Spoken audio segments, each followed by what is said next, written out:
it's not.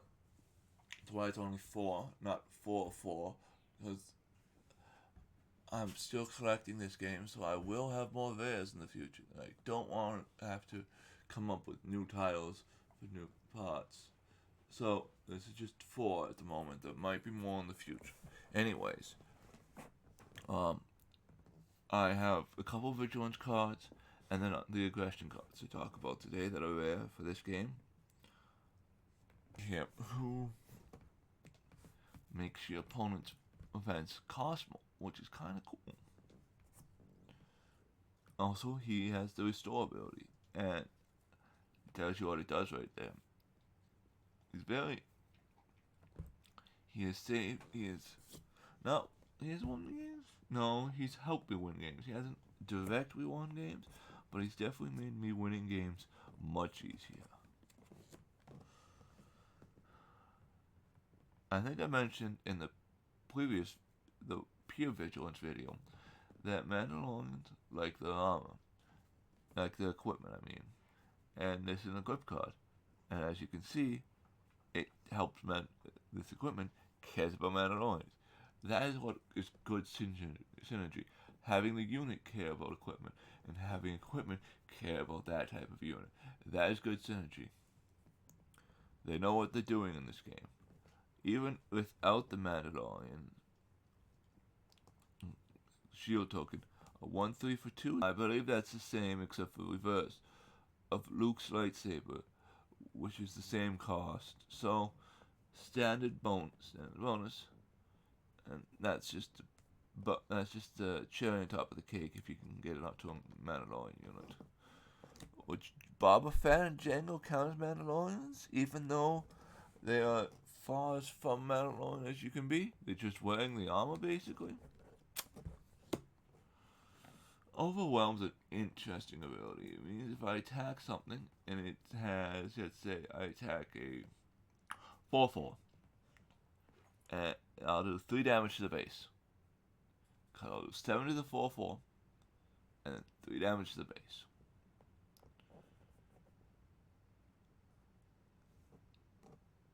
Basically, how I read that ability there is when you play him, you may defeat a friendly resource, not a unit or equipment, a resource.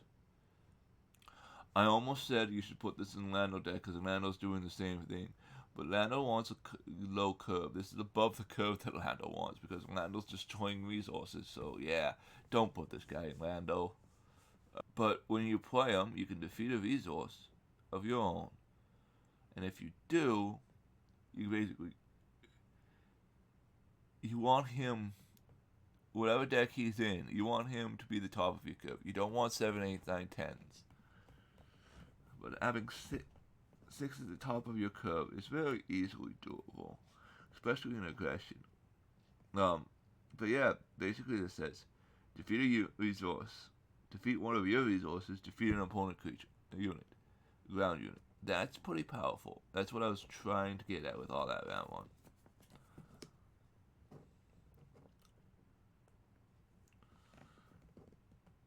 They had to put other, because otherwise she would always trigger herself.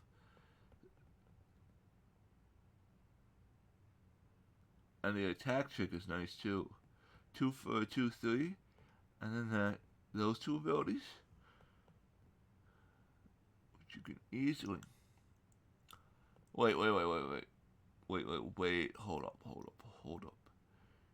If you have, say, Rekka, which is Finn's clone, you just need someone with force, and that's 3 different aspects. They don't all have to be on the same card. Okay, that's cool. 2/3 they can. I wonder how that would work with Sentinel, that they have to attack it.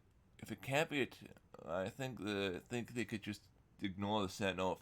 Therefore, it's 4 aspects on 1 card. Yes, Emperor Palpatine is a Sith. I guess that's right, and all the others make sense too. Yep.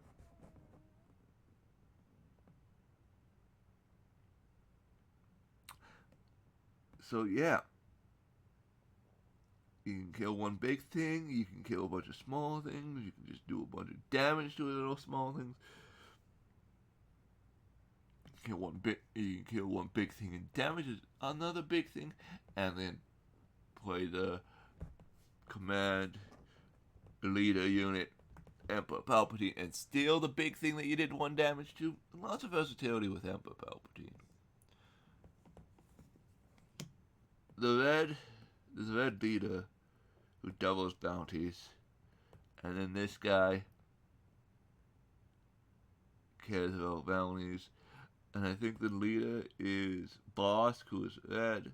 Red seems to care about bounties more than the other color. Aggression seems to care about bounties more than the other colors, which is an interesting tactic. Which means if you're building a bounty deck, kind of has to be aggression something, because aggression cares about the bounties. Normally, when you build a deck, you build three aspects: heroism or violence. Whatever the black one is, I think it's violence. But you white or black, two of the other four colors.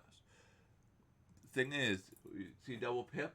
That means if you're not playing a double red deck, which I've not seen, that this guy costs 2 more because you don't have that. And if you're playing him in a deck with no red at all, he'll cost 8. That is how the aspects work and the tax for playing off aspect cards. There are reasons to play off aspect cards, but the fact that I have 2 of these guys is kind of why I'm thinking of building a pure aggression deck. Red deck. Probably Rebel, because I have a ton of Rebel rares for the deck. But yeah, and I have 2 of him, so really tempted to do that. Around Sentinel is good. Doing damage to things can... Well, it can pop shields, which is a neat thing. It can also just kill things, depending on what's down there, or make things even more easy to kill. Also, I haven't watched Rebels, which I think where the sisters and brothers come from. But that is an interesting lightsaber she has there. And I think those might be trading attack droids with her. Inquisitorius is a lame version of the Emperor's hand. Mainly because Vader trains them. Choking, mainly because they suck. Really. Vader training them has nothing to do with them sucking. But Emperor hands are better. You heard it here, folks.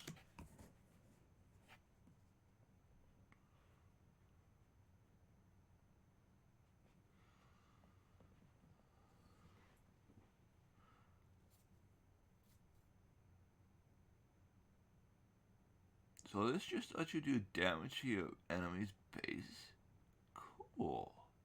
Also, it lets you filter out cards. If it's your late game and you need you need something to come back and win, that can help you with it.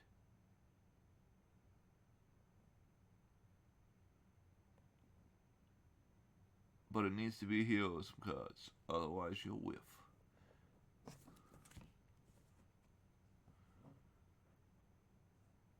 Yeah. If I do, as I was saying, if I do build a double aggression deck, which I'm really tempted to do, red 3 here, and for cards I believe in, they care about heroism cards, light side cards, so it would be a light side vigilance, light side aggression deck. I think I have the cards to be able to do actually. I could just do that. I'm not gonna, but I think I could just do that. Anyways, I don't think red has grit. Cool if red did have grit, because if you put raid on top of grit, that would just be... Well, grit is static, but putting raid on top of grit would be just nasty. Or raid on top of raid on top of grit. So you have the grit powering you up, and then you have the raid and raid powering you up. That would make a very heavy hitter. That could make a little guy a very heavy hitter.